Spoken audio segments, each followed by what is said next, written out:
ஆட்சி எப்படி இருக்குதுன்னு சொல்ற அளவுக்கு இது வரைக்கும் அவர் எதுவும் பண்ணல. நிறைய விஷயங்கள் பண்ணியிருக்காருண்ணா. நிறைய விஷயம்னாக்கா எல்லாமே ஏற்கனவே இருந்த விஷயத்தை தான் பேர் மாற்றி அதெல்லாம் 7 மாதம் ஆனால் தான் அவருடைய திறமை கொஞ்சம் கொஞ்சமாக வெளிப்படுத்தி அடுத்த இது என்ன பண்ணலான்னு சொல்லுவார். இப்போ உடனே போய் யாராக இருந்தாலும் வண்டி ஓட்டினா கூட உடனே போய் ஃபஸ்ட்டு ஸ்ட்ரைட்டாக ஓட்டலானாவே விஜய் சாருக்கு பெரிய மாசு இருக்கு. கேரளாவில் கூட டிவிக்கு ஸ்டார்ட் பண்ணிட்டாங்க. அஜித் தானா. ரெண்டாவது மின்வெட்டு தொடர்ச்சியாக வந்து தமிழ்நாடு ஃபுல்லாகவே மின்வெட்டு நடக்குது. அது ஏன் நடக்குதுன்னு தெரியல. இது வரைக்கும் அவங்களும் எதுவும் விளக்கம் சொல்லல அதுக்காக. அதுக்கப்புறமா அவர் எடுத்துன்னு வந்த திட்டம்லாம் எதுவும் புதுசாக எதுவும் திட்டம் தந்த மாதிரி தெரியல.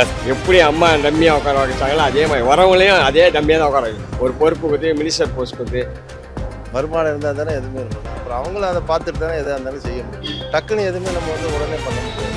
யாராக இருந்தாலும் நீங்களே இருந்தாலும் அதானே பண்ண முடியும். கண்டிப்பாக விஜய் அவர்கள் வந்து அதாவது முதலமைச்சர் விஜய் அவர்கள் ப்ரெஸ் மீட்டே கொடுக்க மாட்டேங்கிறாரு அப்படின்லாம் ஒரு விமர்சனம் வருது இல்லை.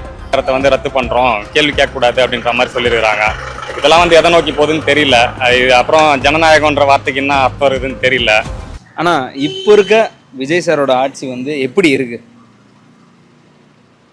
கிட்டத்தட்ட ஒரு 1.5 months ஆயிடுச்சு. 1.5 month ஆயிடுச்சு. ஆனால் எதுவும் மாற்றம் தெரியல. ஆட்சி எப்படி இருக்குதுன்னு சொல்ற அளவுக்கு இது வரைக்கும் அவர் எதுவும் பண்ணல. நிறைய விஷயங்கள் பண்ணியிருக்காருண்ணா. நிறைய விஷயம்னாக்கா எல்லாமே ஏற்கனவே இருந்த விஷயத்தை தான் பேர் மாற்றி அதெல்லாம் புதுசாக ஸ்டிக்கர் ஒட்டி பண்ண மாதிரி பண்ணியிருக்காரு. புதுசாக எதுவும் பண்ணலீங்களா? ஆமாம். இப்போ இந்த ஆட்சியை பற்றி விமர்சிக்க நிறைய பேர் இருக்காங்க. வெளியே வாங்க, வாயை தொடங்க சிஎம், காப்பி பேஸ்ட் மாடல், இது சோஃபா மாடல், அது இதுலாம் சொல்கிறாங்க இல்லையா? இதை பற்றி என்ன நினைக்கிறீங்க? இல்லை, இப்போ முதல்ல எலெக்ஷன் பிரச்சாரத்தில் வந்து அவர் வச்ச டிமாண்டே வேற. அதாவது திமுக எந்த அளவுக்கு இது பண்ண முடியுமோ, குறை சொல்ல முடியுமோ குறை சொல்லி, ஆமாம், விமர்சனம் பண்ணி இதெல்லாம் வந்து நான் வந்தாக்கா நான் மாற்றிடுவேன்னு சொல்லி தான் வந்தார். அதை நம்பி தான் ஜனங்களும் ஓட்டு போட்டாங்க. ஆனால் வந்த பிறகு டோட்டலாக எதுவும் மாறலை இது வரைக்கும். இந்த 35 நாளில் வந்து கிட்டத்தட்ட ஒரு 200க்கும் மேற்பட்ட குழந்தைங்கள்லேருந்து பெண்கள்லேருந்து பாலியல் துன்புறுத்தலுக்கு ஆளாயிருக்கிறாங்க. ரெண்டாவது மின்வெட்டு தொடர்ச்சியாக வந்து தமிழ்நாடு ஃபுல்லாகவே மின்வெட்டு நடக்குது. அது ஏன் நடக்குதுன்னு தெரியல. இது வரைக்கும் அவங்களும் எதுவும் விளக்கம் சொல்லல அதுக்காக. அதுக்கப்புறமா அவர் எடுத்துன்னு வந்த திட்டம்லாம் எதுவும் புதுசாக எதுவும் திட்டம் தந்த மாதிரி தெரியல. சிங்கப்பெண்கள் திட்டம் எடுத்துன்னு வந்தார். பெண்களுக்கு வந்து பாதுகாப்பு வந்து நல்லபடியாக தானே செயல்பட்டு இருக்காங்க. நல்லபடியாக செயல்படுறாங்கன்னா அதனால எதுவும் இல்லை. நான் என்ன சொல்கிறேன்னா, ஏற்கனவே மகளிர் போலீஸ் இருந்தது தான், அவங்க செயல்பட்டுன்னு தான் இருந்தாங்க. இப்போ சிங்கப்பெண்கள் திட்டம் வந்து என்ன மாற்றம் வந்துச்சுன்னு தான் என்னோட கேள்வி. அவங்க இப்போ வந்து ஃபுல் ஃப்ளெஜ்டாக வந்து மகளிரோட பாதுகாப்புக்காக வந்துட்டாங்க. பொது இடங்கள், மகளிர் எங்கெங்கெல்லாம் அதிகமாக கூடுறாங்களோ, மக்கள் எங்கே கூடுறாங்களோ அந்த இடத்துலலாம் வந்து பலத்த பாதுகாப்பு ஏற்படுத்தப்பட்டு தானே இருக்குது. இல்லை, அப்படி ஒன்றும் ஏற்படுத்த மாதிரி தெரியல எனக்கு. இதுக்கு முன்னாடியே இருந்த காவல்துறையும் வந்து அதை பண்ணின்னு தானே இருந்தாங்க. எந்தெந்த இடத்துலலாம் பாதுகாப்பு தேவைப்படுதோ அங்கெல்லாம் வந்து பாதுகாப்பு போட்டு பார்த்துன்னு தான் இருந்தாங்க. இப்போ சிங்கப்பெண்கள் வந்துருக்குறாங்க. வந்த பிறகு அவங்கள தொடர்பு கொள்றதுக்கு தனியாக நீங்கள் எதனா நம்பர் கொடுத்துருக்கீங்களா? கவர்மெண்ட்டில் இருக்குது, அந்த நம்பர் இருக்குது. தனியாக கொடுத்துருக்காங்க. அதுக்குன்னு தனியாக கொடுத்துருக்காங்க. இந்த மாதிரி நிறைய மாற்றங்கள்ல ஏற்படுத்தியிருக்காங்க. பட் ஆனால் ஒரு சிலர் என்ன சொல்கிறாங்கன்னா, கொஞ்சம் வெயிட் பண்ணணும்ல, 1.5 மாதம் கூட இன்னும் ஆகலை, இப்போ தான் வந்திருக்காங்க, கொஞ்சம் வெயிட் பண்ணணும் அப்படின்றாங்க. நீங்கள் அதை பற்றி என்ன நினைக்கிறீங்க? இல்லை, வெயிட் பண்ணணும்னா என்ன விஷயத்துக்காக வெயிட் பண்ணணும்னு புரியல. மாற்றம் வரணும் அப்படின்னா உடனே வராது, கொஞ்சம் டைம் எடுக்கும் அப்படின்னு சொல்கிறாங்க. மாற்றம் வரணும்னா என்ன மாற்றம் தரப்போறாரு அவரு? அதுக்கான வெயிட் பண்ண, அதாவது அவர் என்ன மாற்றம் தரம் போறாருன்றத முதல்ல அவர் சொல்லணும். அவர் சொன்னாதான் வந்து நான் இதெல்லாம் பண்ணலான்னு இருக்கிறேன். அவர் திட்டத்தை வந்து அறிவிக்கணும் இல்லையா? முதல்ல இந்தந்த திட்டம்லாம் நான் வச்சிருக்கிறேன், இதெல்லாம் வந்து மக்களுக்கு பண்ண போகிறேன். இவ்வளோ நாள் இருந்த ஆட்சிங்களுக்கும் இப்போ இருக்கக்கூடிய ஆட்சிக்கும் வந்து வித்தியாசம் கண்டிப்பாக பார்ப்பீங்க. அதனால் என்னென்ன திட்டம் நான் எடுத்துன்னு வர போகிறேன், அதெல்லாம் எப்படி அமல்படுத்த போகிறேன், அதெல்லாம் அவர் எக்ஸ்பிளைன் பண்ணணும் இல்லையா? சொன்னார்னா இப்போ நம்ம வேறு வழியே கிடையாது. அவர் 6 மாதம் இல்லை, 5 வருஷத்துக்கு நம்ம வெயிட் பண்ணி தான் ஆகணும். அதில் எந்த மாற்றமும் கிடையாது. சரிங்களா? 5 வருஷம் நம்ம வெயிட் பண்ணி தான் ஆகணும். அதில் எந்த மாற்றமும் கிடையாது. அட்லீஸ்ட் அவர் என்ன பண்ண போகிறான்னு கொஞ்சம் வெளிப்படையாக சொன்னால் நல்லா இருக்கும். அதை தான் எதிர்பார்க்குறாங்க ஜனங்க. இப்போ கேட்டிங்கல்ல, அவர் ப்ரெஸ் மீட் கொடுக்க மாட்டாரு, பேச மாட்டாருன்னு சொல்லிட்டுலாம் சொல்கிறாங்க. அதெல்லாம் வந்து என்னன்னு சொல்லிட்டு இதெல்லாம் அவர் சொன்னார்னா கொஞ்சம் நல்லாயிருக்கும். இப்போ லேட்டஸ்ட்டாக வந்து அந்த பார்லிமெண்ட்டில் நடக்கிற இஷ்யூஸ்லாம் வந்து லைவில் போட்டிருந்தாங்க இல்லைங்களா? இப்போ அதை வந்து கட் பண்ணியிருக்கிறாங்க அப்படின்ற மாதிரி சொல்லியிருக்காங்க. லைவ் கிடையாது. ஆமாம், லைவ் கிடையாதுன்னுட்டு. அதே மாதிரி அந்த கேள்வி நேரத்தையும் வந்து கட் பண்ணியிருக்கிறாங்க.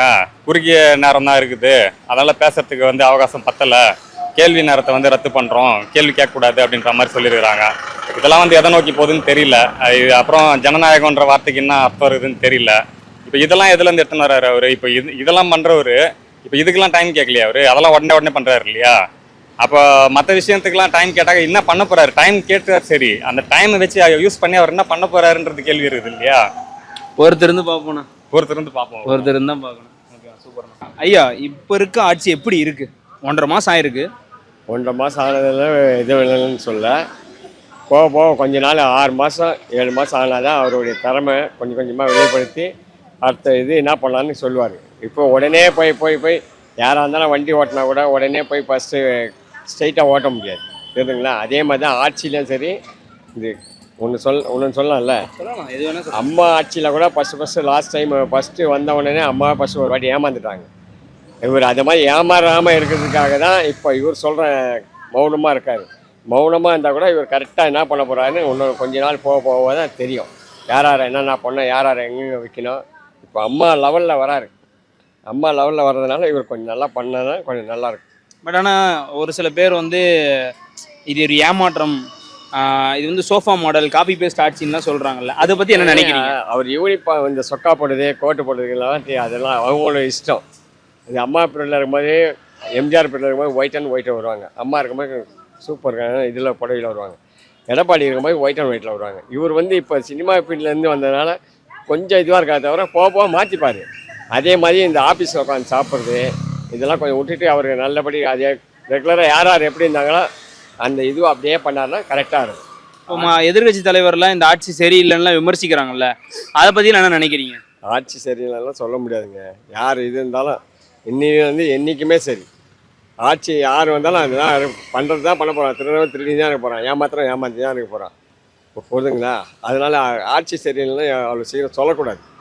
பொறுமையாக இருந்து என்னென்ன பண்ணுறாங்க பார்த்து அதுக்கேற்ற மாதிரி எப்படி பண்ணிட்டு இருக்காரு விஜய் அவர்கள்? எப்படி அவரோட ஆட்சியை நடத்திட்டு இருக்காரு? ஆட்சி பொறுத்த வரைக்கும் கொஞ்சம் இதுதான், இது டல்லு தான், டல்லாக தான் இருக்கும். டல்லாக தான் இருக்குது. போக தான் பண்ணணும். போகும்போது பண்ணால் தான் அடுத்து என்ன பண்ணுவாங்கன்னு தெரியும். அதே மாதிரி எல்லாருக்கும் ஒரே மாதிரி யார் என்னென்ன பண்ணோம் ஏது பண்ணோம். அவங்க நிர்வாகிகள்லாம் அவங்க கட்சியில் இருக்கிறவங்கள கூட எதனா தப்பு பண்ணால் உடனே தூக்குறாரு. அம்மா பீரியடில் எப்படி பண்ணாங்களோ அதே மாதிரி தான் பண்ணுறாரு. அதே மாதிரி ஒருத்தர் இது வராங்கன்னா, கட்சி மாறி வராங்கன்னா அவங்களுக்கு உடனே ஒரு பொறுப்பு கொடுக்கூடாது. எப்படி அம்மா டம்மியாக உட்கார வச்சாங்களோ அதே மாதிரி வரவங்களையும் அதே டம்மியாக தான் உட்கார வைக்கணும். ஒரு பொறுப்பு கொடுத்து மினிஸ்டர் போஸ்ட் கொடுத்து. இப்போ வரவங்களாம் 3/4 பேர் மினிஸ்டர் போஸ்டிங்கு பதவிக்கு ஆசைப்பட்டு தான் வராங்க. ஆனால் ஜனங்க வந்து ஏமாத்துறாங்க, ஜனங்களை ஏமாத்துறாங்க. எப்படி தெரியுங்களா?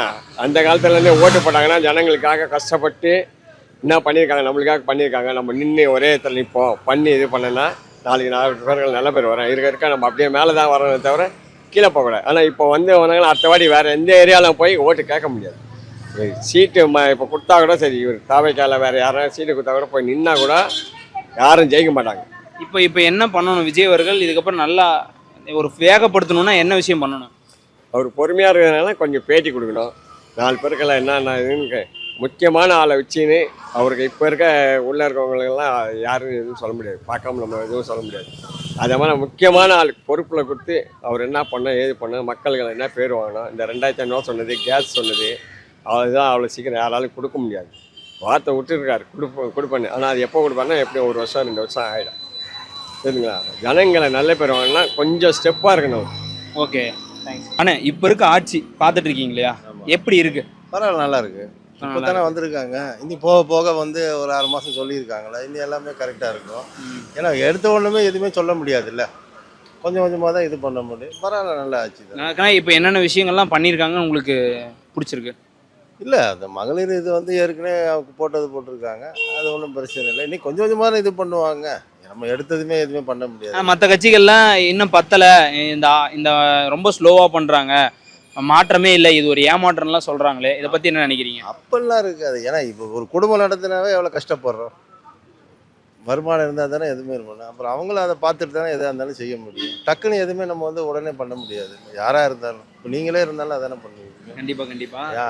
விஜய் அவர்கள் வந்து, அதாவது முதலமைச்சர் விஜய் அவர்கள் ப்ரெஸ் மீட்டே கொடுக்க மாட்டேங்கிறாரு அப்படின்லாம் ஒரு விமர்சனம் வருதுல்ல, இதை எப்படி பண்ணுறாரு? இல்லை, அதை பற்றிலாம் நம்மளுக்கு அதெல்லாம் தெரியாது. இப்போ அவர் கொடுப்பாரா? ஃபியூச்சர்லேயாவது கொடுப்பாரா? இல்லை, அதெல்லாம் இருக்குது, அதெல்லாம் இல்லாமல் இருக்குமா? ஏன்னா அவங்களுக்கு அதெல்லாம் இருக்குது. ஏன்னா நாங்கள் வந்து அவர் விஜய் சிவகாரை வந்து நாங்கள் கிட்டத்தட்ட 35 வருஷமாக நாங்கள் இங்கே இருக்கோம். அப்போ இருந்தால் எங்களுக்கு தெரியும், இன்றைக்கி நேற்று இல்லை விஜய் அவர்கள். ஆமாம், ஏன்னா அவங்க வீட்டு வந்து நமக்கு தெரியும். அவங்களுக்கு இன்றைக்கி நாங்கள் 35 வருஷமாக இந்த ஊரில் இருக்கோம், அதனால் தெரியும். அவங்க அப்பா அம்மா எல்லாம் தெரியும், நாங்கள் பார்த்துருக்கோம். இப்போ இருக்க ஆட்சி எப்படி இருக்குது? அதை பற்றி நம்மளுக்கு எதுவுமே தெரியாது. எதுவுமே தெரியாது. உங்களுக்கு தெரியாது. இப்போ இருக்க ஆட்சியை பற்றி தெரியல. ஆஹா, நம்ம ஃபீல்டு என்னமோ அதை பற்றி வேணா தெரியும். ஆட்சியை பத்திலாம் நம்ம எல்லாம் கண்டுக்கிறதே இல்லை. இப்போ விஜய் சார் சிஎம் ஆயிட்டாரு, அது தெரியும்ல? தெரியும்ண்ணா. இப்போ வந்து ஒரு மாற்றத்தை விரும்பி ஓட்டு போட்டாங்க, விஜய் சார் சிஎம் ஆயிட்டாரு. அவருக்கு மக்கள் எதிர்பார்க்கறத செய்வாரா? தெரிலண்ணா. எல்லாரும் வந்து எப்படி சொல்றது, வரத்துக்கு முன்னாடி சொல்றாங்க நல்லா பண்ணுவேன் அப்படின்னு. அதெல்லாம் எதுவுமே பண்ண மாதிரிலாம் இதுவரையும் இல்லை. அதாவது சொல்லுவாங்க ஆனா செய்ய மாட்டாங்க, அதான் அரசியல் அப்படின்னு. ஆமா. நீங்க? எனக்கு அதை பற்றி தெரியும். நான் வந்து வருஷம் கேரளாண்ணா. இப்போ ஆட்சியில் வந்திருக்காருல்ல, உங்களுக்கு ஓகேவா, பிடிச்சிருக்கா? இல்லைண்ணா, நம்மளுக்குலாம் யாருமே பிடிக்காது. கேரளாவா நீங்க? ஆமா. கேரளானாவே விஜய் சாருக்கு பெரிய மாசு இருக்கு. கேரளால கூட டிவிக்கு ஸ்டார்ட் பண்ணிட்டாங்க. அஜித் தானா எப்பவுமே கேரளா சைட்லாம். கேரளா சைடு அஜித்தா? புதுசா சொல்றீங்களே. ஆமாண்ணா, அஜித் மட்டும்தான், விஜய்லாம் கிடையாது. அஜித்தா? அப்ப விஜய் சாரோட படம் வந்துச்சுன்னா பெரிய ஸ்டார் கேரளால இருக்கிறவங்களுக்கே வந்து அங்க தியேட்டர் கிடைக்காது அப்படிலாம் சொல்லுவாங்க. இப்போ அஜித் சார் ஃபேனுக்கும் இருக்கா? அஜித் சாருக்கும்? ஆமா ப்ரோ, அஜித்துக்கு தான் ப்ரோ கேரளால மாசே. ஓ ஓகே. இப்போ லாரன்ஸ் சார் அரசியலுக்கு வரேன்னு சொல்றாரு, அந்த நியூஸ் பாத்தீங்களா? இல்லண்ணா, அதெல்லாம் நம்மளுக்கு ஏங்க பாத்தீங்களா? இல்லை, பார்க்கல. இப்ப இருக்க ஆட்சி எப்படி இருக்கு? எதுவும் சொல்ல முடியாது. சொல்ல முடியாதுன்னா புரியல. நல்லாவே இல்லை ப்ரோ. நல்லா இல்லையா? ஏன் நல்லா இல்லை? எங்க ப்ரோ நல்லா இருக்கு? நல்லாவே இல்லை ப்ரோ. என்ன எதிர்பார்த்தீங்க, என்ன நடக்கல? நாங்கள் எதுவுமே எதிர்பார்க்கல. அவர் ஏதோ பண்ணுவார், நல்லது பண்ணுவார் எதிர்பார்த்தோம். ஆனால் எதுவுமே பண்ணல. அவங்க பெண்கள் பாதுகாப்பு, சிங்கப்பெண் சிறப்பு அடிப்படை கொண்டு வந்திருக்காரு. டாஸ்மார்க்லாம் மூடி இருக்காரு. இதெல்லாம் நல்லது தானே ப்ரோ? டாஸ்மாக் எங்க ப்ரோ மூடிக்கிறாங்க? எத்தனை கடை மூடிக்கிறாங்க சொல்லுங்க பார்க்கலாம். ஒரு 715 கடை மூடி இருக்குன்னு சொன்னாங்க. இப்போ நேரில் பார்த்தீங்களா எல்லா கடையும் மூடி இருக்கான்ட்டு? இல்ல, இப்போ எல்லாத்தையுமே நேரில் எல்லாராலையும் பார்க்க முடியாதுல்ல. அதுதான் நான் சொல்றேன், எல்லாரும் பார்க்க முடியாதுல்ல. அப்போ தெரியாதுன்னு அர்த்தம். புரியுதுங்களா? இதான் உண்மை. எல்லாம் மூடி இருக்காங்க. நீங்க நேரில் பார்த்தீங்களா? மூடாம இருந்தது நான் பார்த்தேன். ஒன்றுமே தெரியாத கடை வைன் ஷாப் தான் குடிச்சுட்டு இருக்கோம் பஸ் ஸ்டாண்ட் பக்கத்தில். அந்த வைன் ஷாப் மூடனாங்க. இப்போ 25 மூட சொன்னாங்க. 25 மூட சொன்னாங்க. இன்னும் மூடல. அப்போ என்னது சொல்லுங்க. இது இப்போ என்ன எதிர்பார்த்தீங்க, என்ன விஷயம் எதிர்பார்த்து இன்னுமே நடக்கலன்னு நினைக்கிறீங்க ப்ரோ? எல்லா விலைவாசியும் ஃபர்ஸ்ட் இந்த மாதிரி கம்மியாகிடுச்சுன்னா சந்தோஷம் ப்ரோ. புரியுதுங்களா? முன்ன இருந்த மாதிரி. அது இன்னும் நடக்குமா? சாத்தியம் இருக்கா இந்த ஆட்சியில? தெரில ப்ரோ, நோ ஐடியா. இப்போ லாரன்ஸ் அவர்கள் வந்து அரசியலில் வரேன்னு சொல்லியிருக்காருல்ல, அந்த நியூஸ் பார்த்தீங்களா? பார்த்தேன். அவர் வந்தாருன்னா உங்க சப்போர்ட் இருக்குமா? ப்ரோ நல்லது பண்ணுறவங்களுக்கு நம்ம எவ்வளோ பண்ணலாம் ப்ரோ. இல்லை, அவர் வராரு, இப்போ அவர் நல்லது பண்ணுவார் நம்பி சப்போர்ட் பண்ணுவீங்களா? இல்லை அவருமே இந்த மாதிரி தான்? நல்லது பண்ணலாம் ப்ரோ, அவ்வளோதான். அண்ணா, இப்போ இருக்க ஆட்சி எப்படி இருக்கு? சொல்கிற அளவுக்கு ஒன்றும் இல்லை. ஏன் அப்படி இருக்கு? எல்லாம் டெய்லியும் பேப்பர் பார்த்துட்டு தான் இருக்கோம், எல்லாம் கேட்டுட்டு தான் இருக்கோம், சோஷியல் மீடியாலையும் பார்த்துட்டு தான் இருக்கோம். சொல்கிற மாதிரி என்ன எதிர்பார்த்தீங்க, என்ன இது வரைக்கும் நடக்கல? மெயினாக பவர் ப்ராப்ளம் ரொம்ப பெரிய அளவில் இருக்குது. அப்புறம் ஆட்சியில் இருக்கிறவங்க, அதிகாரத்தில் இருக்கிறவங்க, மற்றவங்க அவங்களோட பேச்சு, பிஹேவியர் எல்லாமே ரொம்ப சைல்டிஷாக இருக்குது. ஒரு மெச்சூரிட்டி இல்லை. எந்த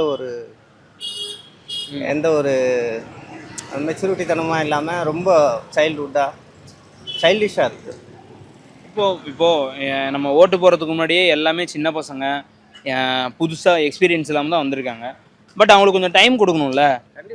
கண்டிப்பாக கொடுக்கணும். டைம் கொடுக்கணும்னா இப்போ ஆரம்பிச்சு ஒரு மாதம் தான் ஆகுது. இல்லை, நான் என்ன சொல்கிறேன்னா, மேலே டாப்பில் இருந்து இருக்கிறவங்ககிட்டே அந்த ஆட்டிடியூட் தான் இருக்குது. நீங்கள் கீழே எல்லாம் பார்க்க வேண்டாம், மேலே இருக்கிறவங்ககிட்டே அந்த ஆட்டிடியூட் தான் இருக்குது. எந்த பிரச்சனை எது நடந்தாலும் ரெஸ்பான்ஸ் இல்லை. சிஎம் கிட்டோ இல்லை மேலே இருக்கிறவங்ககிட்ட வந்து எந்த ஒரு என்ன சொல்கிறது, மக்கள்கிட்ட தெரியப்படுத்தவோ எந்த ரெஸ்பான்ஸும் இல்லாமல் அமைதியாக இருக்கிறாங்க. இப்போ நீங்கள் வந்து இந்த தேர்தலில் வந்து மாற்றத்தை விரும்புனீங்களா, இல்லை முன்னாடி இருந்த ஆட்சி ஓகேன்னு நினச்சி ஓட்டு போட்டிங்களா? மாற்றத்தை விரும்பணும், ஆனால் வந்து இந்த மாதிரி மாற்றம்லாம் இல்லை. இது ரொம்ப ஒஸ்ட்டாக இருக்குது. என்ன மாற்றம் எதிர்பார்த்தீங்க? வெளிப்படைத்தன்மை தான். நீங்கள் யாருக்கு ஓட்டு போட்டீங்க? அதை நான் சொல்ல மாட்டேன். இல்லை, நீங்கள் மாற்றத்தை விரும்பணும்னு நினைக்கும் போது ரெண்டே ஆப்ஷன் தான் மாற்றத்தில் இருந்தது. அப்போ நீங்கள் யாரோ ஒருத்தருக்கு தான் ஓட்டு போட்டிருக்கணும். அது என்னோட பர்சனல், நான் அதை சொல்ல மாட்டேன். நான் யார்கிட்டையும் கேட்கவும் மாட்டேன், நானும் சொல்ல மாட்டேன். இல்லைண்ணே, அது ஓகேண்ணே. இப்போ நீங்கள் மாற்றத்தை விரும்பி ஓட்டு போடும்போது ஒன்று எதிர்பார்த்துருப்பீங்களே, என்ன எதிர்பார்த்தீங்க? நான் அதுதான் ஓட்டு போடுறது வேணாண்ணே, ஓட்டு போடுறது யாருன்னு சொல்ல வேண்டாம். என்ன மாற்றத்தை எதிர்பார்த்தீங்கன்னு கேட்குறேன். இல்லை, மாற்றம்னா அரசியலில் வெளிப்படைத்தன்மை தான், நிர்வாகத்தில் வெளிப்படைத்தன்மை தான் நமக்கு இருக்கிற மாற்றம், வேற ஒன்றும் கிடையாது. வெளிப்படைத்தன்மைனா வெள்ளை அறிக்கை விட்டுட்டாங்க, இவ்வளோ கடன் இருக்குது, இதெல்லாம் நாங்கள் ஃபேஸ் பண்ண போகிறோம், அப்படின்றது தெளிவாக சொல்லிட்டாங்க. இதுக்கு மேலே என்ன வெளிப்படைத்தன்மை வேணும்? இல்லை இவங்க இதே வெள்ளை அறிக்கையில் வந்து இந்த மாதிரி சொல்கிறாங்க. இதே நிக்கோ இதில் போயிட்டு தமிழ்நாடு தான் ஃபஸ்ட்டு, நாங்கள் எல்லாத்துலேயும் ஃபஸ்ட்டில் இருக்கிறோம், படிப்புலேருந்து இதுலேருந்து எல்லாமே நாங்கள் தான் இதுன்னு அப்படியும் பேசுகிறாங்க. அதுக்கப்புறம் என்ன சொல்கிறாங்க, கடன் வாங்கினாங்க எல்லாமே வந்து என்ன சொல்கிறது, தேவையான செலவுக்கு தான் வாங்கியிருக்காங்க, வாங்கின கடனில் எல்லாமே நல்லா செலவு பண்ணியிருக்காங்க. ஸோ அதெல்லாம் வந்து எந்த பிரச்சனையும் இல்லை இப்படியும் பேசுகிறாங்க. அப்படியே அந்த சைடு போனால் அப்படியும் பேசுகிறாங்க, கடன் ஆகிட்டாங்க, காலி பண்ணிட்டாங்க அப்படின்ட்டு. இந்த மாதிரி டபுளாக பேசுகிறது இதெல்லாம் தான் பிடிக்கல உங்களுக்கு. இப்போ இதுக்கப்புறம் உங்களை மாதிரி மாற்றத்தை விரும்புகிறவங்களுக்கு என்ன விஷயம் நடந்தால் நல்லாயிருக்கும்? வெளிப்படைத்தன்மை வேணும், ரெஸ்பான்ஸ் பண்ணணும். எல்லாம் என்ன பிரச்சனை இருக்குது, என்ன இது இருக்குது அப்படின்றத அட்ரஸ் பண்ணி அதுக்குண்டான தீர்வுக்குண்டான சொல்யூஷன் போகணும். ஓகேண்ணா, thanks. AVI movie makers YouTube சேனலை லைக் பண்ணுங்க, ஷேர் பண்ணுங்க அண்ட் மறக்காம சப்ஸ்கிரைப் பண்ணுங்க. அண்ட் அது மட்டும் இல்லாம இந்த நிகழ்ச்சி பத்தின கமெண்ட் உங்களுக்கு ஏதாவது இருந்ததுன்னா கமெண்ட் செக்ஷன்ல கமெண்ட் பண்ணுங்க.